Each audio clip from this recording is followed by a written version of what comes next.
কথা যখন শুনছি তখন মানে মানে মনে হচ্ছে আমরা তো কিছুই করিনি। মানে আপনার যে এত কষ্ট, এত সংগ্রাম করে আসলে এই শেখ হাসিনার আমলে টিকে ছিলেন। এখন আমাদের মানে এই যে শেখ হাসিনার পতন হলো আজকে 15 বছর পর, এই 15 বছরে শত শত হাজার হাজার মানুষের সংগ্রাম আসলে একসাথে মিশে একটা ইউনিফাইড ফোর্স হিসেবে কিছুদিন ফাংশন করেছে এবং এটা একটা রেজিমকে এক ধাক্কায় ফেলে দিতে সমর্থ হয়েছে। এবং এটার ক্রেডিট আসলে বাংলাদেশের আপামর ছাত্র জনতা সকলেরই। তারা যে ঐক্যবদ্ধভাবে একসাথে লড়াই করতে পেরেছে এবং ধাপে ধাপে, প্রথমে আমরা ছাত্ররা ছিলাম, পরে প্রথমে আমরা ঢাকা ইউনিভার্সিটি বা অন্যান্য ইউনিভার্সিটি স্টুডেন্টরা নেমেছিলাম, এটার পরবর্তীতে প্রাইভেট ইউনিভার্সিটি স্টুডেন্টরা নামে, এটার পরবর্তীতে ছাত্র জনতা একসাথে নেমে যায়। এই যে ধাপে ধাপে মানুষ এই সংগ্রামের মধ্যে ঐক্যবদ্ধ হয়েছে এবং এটার পিছনে প্রচুর মানুষের মানে দিন রাত না ঘুমিয়ে পরিশ্রম করেছে এবং সেটার ফলাফল হিসেবেই আজকে এই শেখ হাসিনা উনি দেশ ছেড়ে পালিয়েছেন। আমি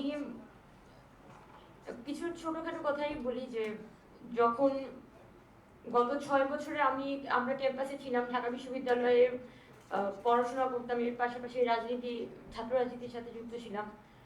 কিন্তু ওই সময়গুলো এত হতাশাজনক, আমাদের তো কোনো চূড়ান্ত লক্ষ্য নেই, আমরা তো ইভেন ডাকসু নির্বাচন পাবো এমন কোনো আশাও আমাদের মধ্যে ছিল না। ছেলেদের হলগুলো সব ছাত্রলীগের দখলে। একটা হলের স্টুডেন্ট সে কানে কানে এসে বলে যে মানে আপনাদেরকে ভালো লাগে, কিন্তু আমার তো ছাত্রলীগ করতে হচ্ছে একটা হলের সিটের জন্য। তো এটা সবসময় একটা কমন ফেনোমেনন ছিল। এবং আমরা ক্যাম্পাসে ফাংশন করেছি ছোট ছোট গ্রুপ আকারে, যেটা ইন্ডিপেন্ডেন্ট ছোট ছোট পাঠ্যক্রম সার্কেল মাধ্যমে, বা দেখা যাচ্ছে একটা যেটাতে একটা ছাত্রলীগ করা একটা ফার্স্ট ইয়ার স্টুডেন্ট আসলে তাকে নির্যাতনের শিকার হতে হবে না, আমাদের অন্তত সেটা হচ্ছে ইন্টেনশন থাকতো।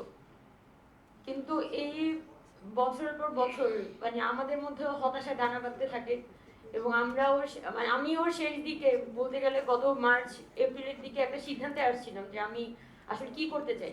এই শেখ হাসিনার রেজিম তো আছে, তো আমাদের তো কোনো একটা সিদ্ধান্তে পৌঁছাতে হবে আমাদের জীবন নিয়ে। এবং আমিও আমার একটা ট্রানজিশন পিরিয়ডের মধ্যে দিয়ে যাচ্ছিলাম এবং